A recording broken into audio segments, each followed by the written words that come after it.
परिवर्तन के मोड़ पर समय बड़ी तेज़ी से लड़खड़ा रहा है।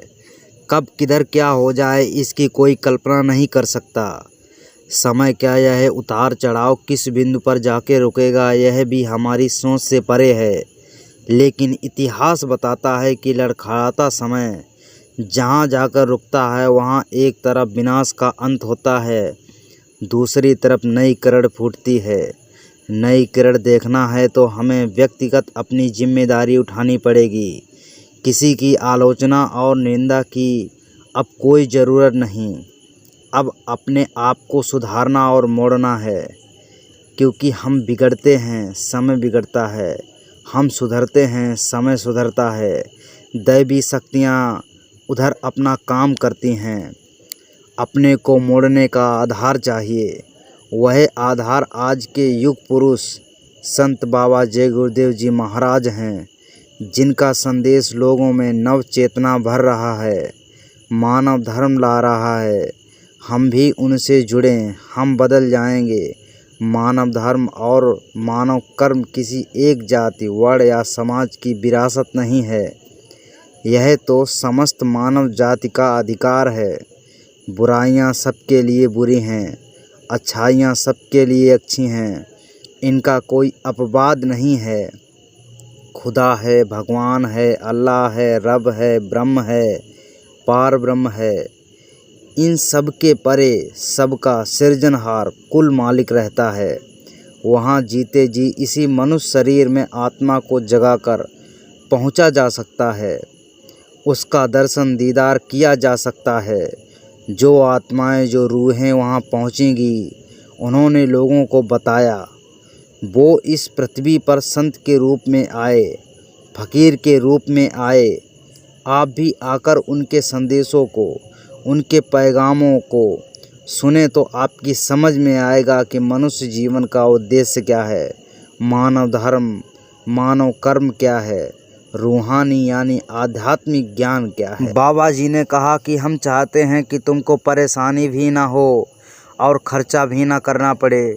नहीं तो दे दवा अच्छे होने वाला नहीं है। चाहे जितनी दवा करो, जितनी दवा खिलाओगे उतना ही रोग बढ़ेगा। एक तो लगा ही था और एक उधर से और लग जाएगा तो रोओगे, चिल्लाओगे। इंग्लैंड, अमेरिका जाओ, दिल्ली जाओ, ठीक होने वाले नहीं। वो तो कहेगा कि हमारा कर्जा दे दो, तब वो छोड़ेगा, वही तरीके से छोड़ेगा। वहाँ यज्ञशाला में जाओ, वहाँ अंधेरा ही अंधेरा रहेगा, बत्ती नहीं जलाई जाएगी। वे अंधेरे में ही भोजन करेंगे, क्योंकि ये अंधेरे की चीज़ है, उजाले की नहीं। वहाँ जब ये अपनी खुराक पा जाएंगे तो खुश हो जाएंगे और कहेंगे कि तुम जाओ, मैं तुमको छोड़ रहा हूँ। वहाँ जाओ, देखो वहाँ हवन होता है। हवन कुंड में इनको भोजन देने के लिए 2-3 आदमी वहाँ रहेंगे। उसमें जो धुआं उठेगा वही उनका भोजन है। जब वो भोजन करेंगे तो वहाँ तरह तरह के अनुभव करेंगे। वहाँ भोजन कराने वाले से कह दिया है कि उनसे डरेंगे नहीं। वे ऐसी चीज़ दिखाएंगे कि आप हैरान हो जाओगे। मैं आपको यहीं मंच से बताए देता हूँ। वहाँ है तो लेकिन बहुत आपसे बोलेंगे नहीं। तुम लोग उनको देखोगे तो डर जाओगे। इसलिए उनसे प्रार्थना कर रखी है कि किसी को डराना वराना नहीं। तो आप वहाँ जाओ, उनको भोजन कराओ। वहाँ उनको भोजन मिल रहा है, वो छोड़ देंगे। वह भी तो जीवात्मा ही है। मुर्गे मुर्गी की, लड़के लड़के की मार दिया, गर्भपात कर दिया, भूत बन गए। बराबर जगह रहेगा, ऐसा छोड़ने वाला नहीं, अपना बदला लेगा। यह ज्ञान आपको पता नहीं। मैं तुम्हारे हित की बात करता हूँ तो तुम इसको इधर उधर की बात मत समझो। ये उधर उधर की बात, छटी छटाई बात नहीं है। जो सत्य है वो आपको बता रहा हूँ।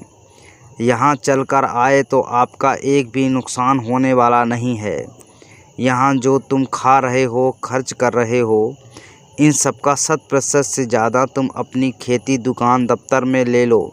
लेकिन इसके लेने का तरीका है जो बीमारी में, तकलीफ़ में, कोलाहल में तुम्हें लाभ होगा, वो मुफ्त है। इसलिए संतों की दुआ दवा ले लो और उनके बताए मार्ग पर चलो तो कल्याण हो जाएगा। जय गुरुदेव।